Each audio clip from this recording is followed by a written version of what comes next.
नमस्कार दर्शकों, साहित्य मन में आप सभी का स्वागत है। आज मैं आपके समक्ष एक बार फिर उपस्थित हूँ। आज मैं आपके लिए लेकर आई हूँ ओम प्रकाश वाल्मीकि जी की आत्मकथा, जिसका शीर्षक है झूठन। इस आत्मकथा की भूमिका और भाग 1, 2 और 3 का वाचन पूर्ण हो चुका है। अगर आपने नहीं सुना तो आप मेरे चैनल पर जाकर वीडियो के रूप में प्राप्त कर सुन सकते हैं। इस आत्मकथा को जारी रखते हुए आज हम इसका भाग 4 पूर्ण करेंगे। बस्ती से हिरम सिंह, सतपाल, भिक्खू राम, ओमी स्कूल जाते थे। सतपाल और मैं हम उम्र थे। दोनों ने साथ ही साथ स्कूल में दाखिला लिया था। हिरम सिंह 1 साल पीछे था। ओमी ने बीच में ही स्कूल छोड़ दिया था। सतपाल भी मुझसे 1 साल पीछे हो गया था। सतपाल पढ़ने में थोड़ा कमज़ोर था। हम लोग बचपन से एक साथ रहे थे। घर भी पास पास ही थे। उसके पिताजी घिस्सा सिखों की तरह पगड़ी बांधते थे, दाढ़ी रखते थे। बोलचाल का लहजा भी उनका बदल गया था। अपने बच्चों के नाम भी उन्होंने सिखों के ढंग से ही रखे थे। सबसे बड़े बेटे का नाम हरनाम सिंह, दूसरे का नाम सुरनाम सिंह, बेटी रजिंदर और सबसे छोटे का नाम सतनाम सिंह, जो आगे चलकर सतपाल हो गए थे। वैसे बस्ती के लोग उसे बंदर कहकर पुकारते थे। इसी तरह हिरम सिंह को सुंडल और मुझे पाल्ला। बस्ती में ओम प्रकाश पुकारने वाला मेरी माँ को छोड़कर और कोई नहीं था। कुछ लोग पिताजी की देखा देखी मुंशी जी भी कहने लगे थे। हिरम सिंह की शादी उस समय हो गई थी जब वह 8वीं की परीक्षा दे रहा था। उसी वर्ष मैंने 9वीं की परीक्षा दी थी। बारात मोड़ना गई थी। पिताजी के साथ मैं भी बारात में गया था। नए कपड़े पहनकर बारात में जाने की उमंग ही कुछ अलग थी। शादी विवाह की तमाम रस्मों में हिरम के साथ मुझे ही भेजा गया था। शादी के अगले रोज़ विदा होने से पहले हिरम सिंह को दुल्हन के घर बुलाने एक व्यक्ति जनवासे में आया था। हिरम सिंह के साथ मुझे फिर से जाना पड़ा था। दुल्हन के आंगन में हम दोनों एक चारपाई पर बैठ गए थे। हमारे इर्द गिर्द हंसी ठट्ठा करती लड़कियों का झुंड मंडरा रहा था। मैं उस समय काफ़ी सतर्क था। बड़े बूढ़ों ने खूब अच्छी तरह समझा पढ़ाकर मुझे भेजा था हिरम सिंह के साथ। ऐसे मौक़ों पर हंसी ठट्ठा करती लड़कियों के चुंगल से बचने के तरीके सिखाए थे सभी ने। लड़कियां बात बात में छेड़खानी कर रही थी। रात के बचे हुए दाल चावल हम दोनों को खाने के लिए दिए थे।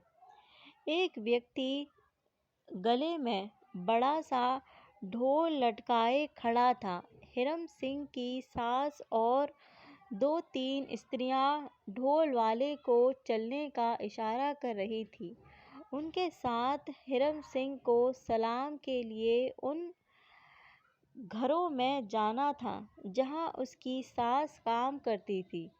मैंने हिरम सिंह को सलाम के लिए जाने से रोकने की कोशिश की थी, लेकिन उसने कोई विरोध नहीं किया था और चुपचाप उनके साथ जाने के लिए खड़ा हो गया था। मैंने कहा, ठीक है, तुम जाओ, मैं नहीं जाऊंगा। लेकिन हिरम सिंह ने जाकर मेरा हाथ पकड़ लिया। हिरम सिंह ने आकर मेरा हाथ पकड़ लिया। मुझे अकेला छोड़ दोगे? चलो, साथ चलो। इस बात को लेकर काफ़ी किचकिच हो गई थी हिरम सिंह से। लेकिन अंत में मुझे हार कर उसके साथ जाना पड़ा। यार, एक दो घर जाके जल्दी ही लौट आएंगे। मैं अनमने ढंग से चल दिया था। गर्मी के दिन थे। गलियों में भटकते भटकते दोपहर हो गई थी। हम एक जुलूस की शक्ल में चल रहे थे। सबसे आगे दुल्हन की माँ और दो स्त्रियाँ, उनके पीछे ढोल बजाने वाला, फिर हम दोनों, उसके बाद बच्चों का हुजूम। ढोल की आवाज़ से ज़्यादा बच्चों की किलकारियाँ थीं। प्रत्येक घर के सामने खड़े होकर ढोल बजाने वाला ज़ोर से ढोल पीटता था, जिसकी आवाज़ सुनकर औरतें, लड़कियां बाहर आती थीं। हिरन सिंह उन्हें सलाम करता था। वह घूंघट के कोनों से हिरन सिंह को ऐसे निहारती थी जैसे हिरन सिंह को चिड़ियाघर से लेकर आए हैं। किसी किसी का व्यवहार बेहद रूखा और अपमानजनक होता था। लेने देने पर दुल्हन की माँ को काफ़ी कुछ कहना पड़ता था, यानी आसानी से किसी के हाथ से कोई कपड़ा या बर्तन नहीं छूटता था। हिरन की सास कहती थी, चौधराइन मेरी कोई दो चार लौंडी तो है नी जो मेरे और जमाई थारे दरवाजे पे आवेंगे। इज्जत से लड़की को भेज सकूं, ऐसा तो कुछ दो। लेकिन इस गिड़गिड़ाहट का कोई असर दिखाई नहीं पड़ रहा था। कोई कोई तो अजीब मुद्रा में मुंह बनाकर कहते, इन चूड़ों का तो कभी पेट ही ना भरता। एक औरत ने हिरन सिंह के हाथ पर 1 रुपये का नोट रखते हुए कहा, अरे तेरा जमाई है तो सोहना, अर्थात सुंदर, काम क्या करे है। हिरन की सास ने उत्साहित होकर कहा, पढ़े हैं, 8वीं का इम्तिहान दिया है। पूछने वाली महिला ने आश्चर्य से हिरन को देखा। मैं पास ही खड़ा था। मुझे ऊपर से नीचे देखते हुए उसी स्वर में बोली, तू भी पढ़े है? मैंने हाँ में गर्दन हिलाई। तू कौन सी क्लास में है? 9वीं की परीक्षा दी है। उसकी आंखें ताज्जुब से भर गईं। तू दिखे तो इससे छोटा? जी, मैं इनसे छोटा हूँ। वह थोड़ा रुककर बोली, बरला तो तगाओं का है। जी हाँ, मैंने कहा। चूड़ों के जाकत, अर्थात बच्चे, भी पढ़ने जावे हैं मदरसे में। उसे आश्चर्य हो रहा था। कितना भी पढ़ लो, रहोगे तो चूड़े ही, कहकर उसने अपने भीतर की भड़ास निकाली और अंदर चली गई। जुलूस अगले दरवाजे की ओर चल दिया। प्यास के मारे मेरा गला सूख रहा था। खड़े खड़े थक भी गए थे। मैंने ढोल बजाने वाले से कहा, भैया कहीं पानी पिलवा दो। उसने हैरानी से मेरी ओर देखा। पानी तो घर जाके ही मिलेगा। बारात में आने का सारा आनंद किरकिरा हो गया था। पसीने से लथपथ जब हम वापस लौटे तो मैंने जी भरकर पानी पिया। पानी इस तरह पीते हुए देखकर पानी पिलाने वाला बोला, बरले में सूखा पड़ गया है क्या? नहीं, सलाम ने मेरा पानी सोख लिया है। मेरी बात के मर्म को वह बेचारा अनपढ़ समझा या नहीं, मैं नहीं जानता। मैं चुपचाप एक किनारे बैठ गया था। अपनी थकान मिटाने के लिए। सलाम के लिए दर दर भटकने की पीड़ा ने मुझे बेहद थका दिया था। मेरे मन में जैसे कुछ उबल रहा था। दोपहर के खाने में सूअर का मीट और रोटी बनी थी। शराब पीकर कई लोग हो हल्ला कर रहे थे। नीम के पेड़ तले चारपाइयों पर लोग ऊँघ रहे थे। खाना खिलाने और बारात के विदा करने की गहमा गहमी में मैं एक किनारे चुपचाप बैठा था। मुझे इस तरह बैठा देखकर पिताजी ने पूछा, ऐसे क्यों बैठे हो मुंशी जी? मैंने पिताजी के सवाल का उत्तर देने के बजाय एक सवाल तेजी से दागा, ये सलाम के लिए जाना क्या ठीक है? पिताजी ने मेरी ओर ऐसे घूरा जैसे मुझे पहली बार देख रहे हों। उन्हें चुपचाप देखकर मेरे मन की उथल-पुथल बाहर आने लगी। अपनी ही शादी में दूल्हा घर-घर घूमे बुरी बात है। बड़ी जात वालों के दूल्हे तो ऐसे कहीं कहीं नहीं जाते। ये दुल्हन बरला जाकर ऐसे ही घर-घर जाएगी सलाम करने? पिताजी खामोशी से मेरी बात सुन रहे थे। मुंशी जी, बस तुझे स्कूल भेजना सफल हो गया है। हमारी समझ में भी आ गया है। अब इस रीत को तोड़ेंगे। पिताजी ने सचमुच इस रीत को अपने ही घर से तोड़ा था। मेरे भाई जनेसर की बारात लक्सर के पास रजोपुर गई थी। पिताजी ने साफ मना कर दिया था, मेरा बेटा सलाम करने नहीं जाएगा। बहन की शादी में भी हमने अपने बहनोई को सलाम पर नहीं जाने दिया था। साफ साफ कह दिया था, जिसे जो भी देना है यहाँ देकर जाएं।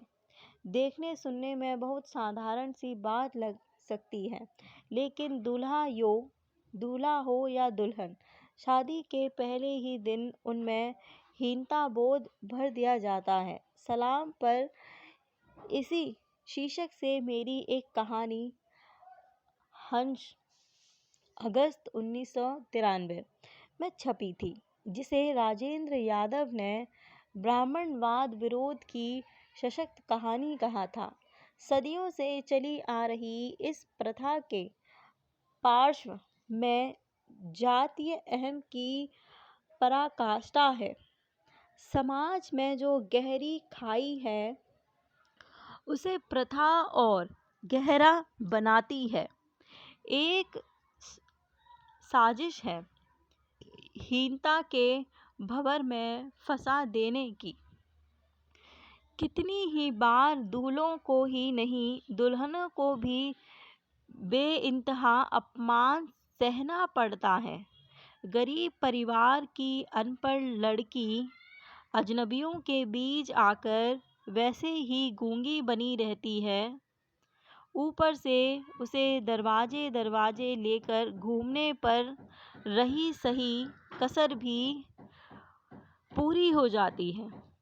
बचपन की कई ऐसी घटनाएं मन के भीतर पसरी हुई हैं जो जातीय के काले स्याह दिनों की साक्षी हैं। उन दिनों मैं 9वीं कक्षा में था। घर की आर्थिक हालत कमज़ोर हो चुकी थी। एक एक पैसे के लिए परिवार के प्रत्येक सदस्य को घटना पड़ता था। मेरे पास पाठ्य पुस्तकें हमेशा कम रहती थी। दोस्तों से मांगकर काम चलाना पड़ता था। कपड़ों की भी वही स्थिति थी। जो मिल गया पहन लिया, जो वक्त पर मिल गया खा लिया। उन दिनों गांव में मरने वाले पशुओं को उठाने का काम भी चूड़ों के जिम्मे था। जिनके घर में जो काम करता था उनके पशु भी उसे ही उठाने पड़ते थे। इसके बदले में कोई मेहनताना या मजदूरी नहीं मिलती थी। एक गाय, एक भैंस या बैल को उठाने के लिए 4 से 6 लोगों की ज़रूरत पड़ती थी। जिसका मवेशी मर जाता था उसे जल्दी लगी रहती थी। इसीलिए वह बार बार बस्ती में आकर चिल्लाता था। देर होने पर गालियां बकता था। उठाने वालों को इकट्ठा करने में अक्सर देर हो जाती थी। मरे हुए पशु को उठाना बहुत कठिन काम होता है। उसके अगले पिछले पैरों को रस्सी से बांधकर बांस की मोटी मोटी बाहियों से उठाना पड़ता है। इतने श्रम साध्य काम के बदले मात्र गालियां। कितने क्रूर समाज में रहे हैं हम, जहां श्रम का कोई मेल ही नहीं, बल्कि निर्धनता को बरकरार रखने का एक षड्यंत्र ही था यह सब। मरे हुए पशु की खाल मुजफ्फरनगर में चमड़ा बाजार में बिक जाती थी।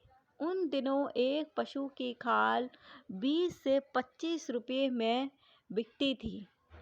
आने जाने और मरे जानवर को उठाने वालों की मजदूरी देकर मुश्किल से एक खाल के बदले 10-15 रुपये हाथ में आते थे। तंगी के दिनों में 10-15 रुपये भी बहुत बड़ी रकम दिखाई पड़ते थे। चमड़ा खरीदने वाला दुकानदार खाल में बहुत मीन मेख निकालता था। कट फट जाने पर खाल बेकार हो जाती थी। खाल को निकालते ही उस पर नमक लगाना पड़ता था, वरना दूसरे दिन ही खाल खराब हो जाती थी। उसे दुकानदार खरीदने से मना कर देता था। एक रोज ब्रह्मदेव तगा का बैल खेत से लौटते हुए रास्ते में गिर पड़ा। उठ नहीं पाया, मर गया था। कुछ ही देर बाद ब्राह्मण देव ने आकर हमारे घर खबर कर दी थी। पिताजी और मुझसे बड़े भाई जनेसर उस रोज किसी रिश्तेदारी में गए थे। घर पर माँ, मेरी बहन माया और सबसे बड़ी भाभी रहती देवी ही थे। जसबीर उन दिनों देहरादून में था, मामा के पास। माँ परेशान हो गई थी। बैल की खाल उतारने किसे भेजे? बस्ती में 1-2 लोग थे, लेकिन कोई भी उस समय जाने के लिए तैयार नहीं था। माँ ने चाचा से बात की।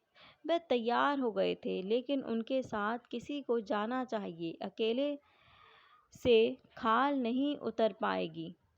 मैं उस समय स्कूल में था। माँ ने थक हार कर मुझे ही बुला लिया था। मैंने कभी ये काम नहीं किया था। माँ नहीं चाहती थी कि यह काम मुझे करना पड़े, लेकिन खाल बेचकर जो 10-15 रुपये मिलने वाले थे, उसे छोड़ पाने की स्थिति में माँ नहीं थी। हार कर माँ ने मुझे चाचा के साथ भेज दिया। मेरे चाचा सोलड़ महाकामचोर थे। बस सारा दिन ढोल तमाशों में लगे रहते थे। मेहनत के नाम से कतराते थे।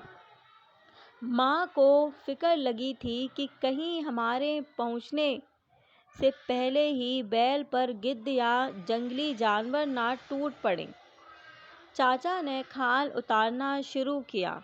मैं उनकी मदद कर रहा था। चाचा का हाथ धीरे धीरे चल रहा था। पिताजी जैसी कुशलता उनमें नहीं थी। थोड़ी देर बाद ही वह थककर बीड़ी पीने लग गए थे। चाचा ने एक छुरी मेरे हाथ में फेंक दी। बोले, धीरे धीरे खाल उतारो, अकेले से तो शाम तक नहीं उतरेगी। छुरी पकड़ते हुए मेरे हाथ कांप रहे थे। अजीब से संकट में फंस गया था। चाचा ने छुरी चलाने का ढंग सिखाया। उस रोज मेरे भीतर बहुत कुछ था जो टूट रहा था। चाचा की हिदायत पर मैंने बैल की खाल उतारी थी। मैं जैसे स्वयं ही गहरे दलदल में फंस रहा था, जहाँ से मैं उभरना चाहता था।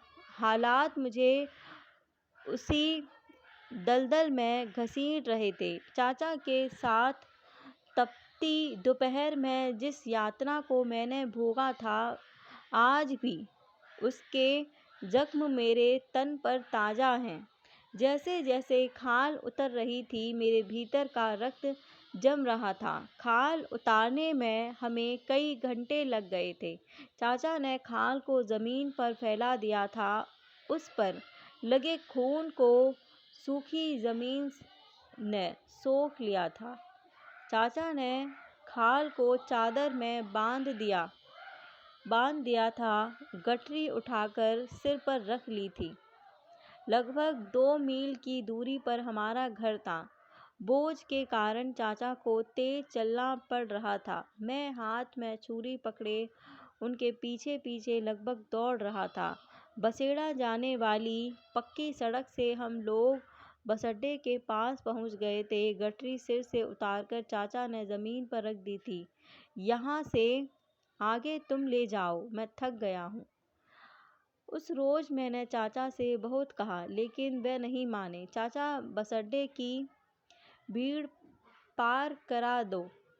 मेरे स्कूल की छुट्टी का समय है। मेरे स्कूल के साथी यह ले जाते हुए देखेंगे तो वह मुझे स्कूल में तंग करेंगे। मैंने गिड़गिड़ाकर रुआसी आवाज़ में चाचा से कहा, किंतु वह नहीं पसीजे। गठरी उतारकर मेरे सिर पर रख दी थी। गठरी का वजन मेरे वजूद से ज़्यादा था। मजबूरन उठाकर चलना पड़ा। बस अड्डे की परिचित भीड़ से मैं उस रोज जिस तरह निकला, मेरा ही मन जानता है। एक भय लगातार मेरा पीछा कर रहा था, कोई देख न ले, कोई सहपाठी ना मिल जाए। मगर पूछ बैठा कोई तो क्या बताऊंगा। घर तक पहुँचते पहुँचते मेरी टांगें जवाब दे गई थी। लग रहा था अब गिरा। गांव के किनारे किनारे चलकर लंबा चक्कर काटा था। बस्ती तक पहुँचने के लिए मुझे उस हाल में देखकर माँ रो पड़ी थी। मैं सिर से पाँव तक गंदगी से भरा हुआ था। कपड़ों पर खून के धब्बे दिखाई पड़ रहे थे। बड़ी भाभी ने उस रोज माँ से कहा था, इनसे ये ना कराओ, भूखे रह लेंगे, इन्हें इस गंदगी में ना घसीटो। भाभी के ये शब्द आज भी मेरे लिए अंधेरे में रोशनी बनकर चमकते हैं। मैं इन गंदगी से बाहर निकल आया हूँ, लेकिन लाखों लोग आज भी उस घिनौनी जिंदगी को जी रहे हैं। अगले रोज हिरम सिंह के साथ खाल लेकर शहर जाना पड़ा था। पिताजी और जनेसर लौटे नहीं थे। हिरम सिंह का परिवार जानवरों की हड्डियां और खाल शहर में ले जाकर बेचता था। टांगे में खाल को छुपाकर सीट के नीचे रखा था ताकि सवारियों का ध्यान उस पर ना जाए।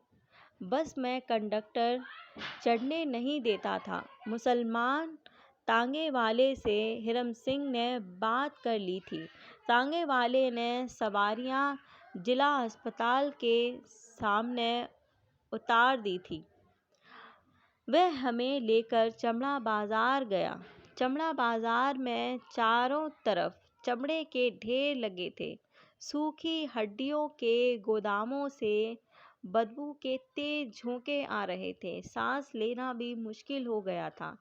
खाल 25 रुपये में बिक गई थी। 2 रुपये तांगे वाले ने लिए थे किराए के। शाम होने से पहले ही हम लौट आए थे। बचे हुए पैसे मैंने माँ को दिए तो उसने लौटा दिए। तेरे पास स्कूल की किताबें नहीं, इनसे जो भी आए खरीद ले। घर का खर्चा तो जैसे तैसे चल ही जाएगा।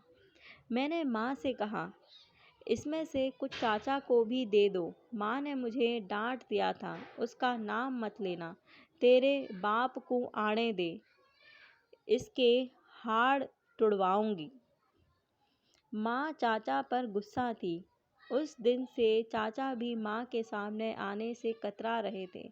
मेरे चाचा माँ का आदर करते थे। माँ भी चाहे जितना कड़वा बोले, लेकिन दोनों चाचा सोलड़ और श्यामलाल को खूब चाहती थी।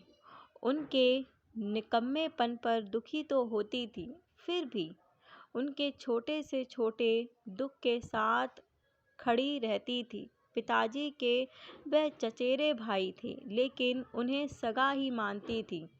पारिवारिक सघनता का एहसास पिताजी से मुझे विरासत में मिला है। एक दिन मामा सुरजन को लेकर अचानक बरला आ गए थे। माँ से उन्होंने कहा था, यो अब नहीं पड़ेगा। देहरादून में इसका रहना ठीक नहीं है। इसकी सोहबत खराब हो गई है। यहीं के स्कूल में इसका दाखिला करवा दो।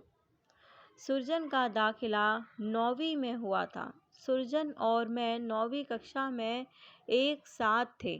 दोनों का सेक्शन भी एक ही था। यहाँ ये भाग पूर्ण होता है। मेरा वीडियो देखने के लिए आपका धन्यवाद। मैं आपसे फिर मिलूँगी एक नए भाग के साथ। तब तक के लिए आप सभी को नमस्कार।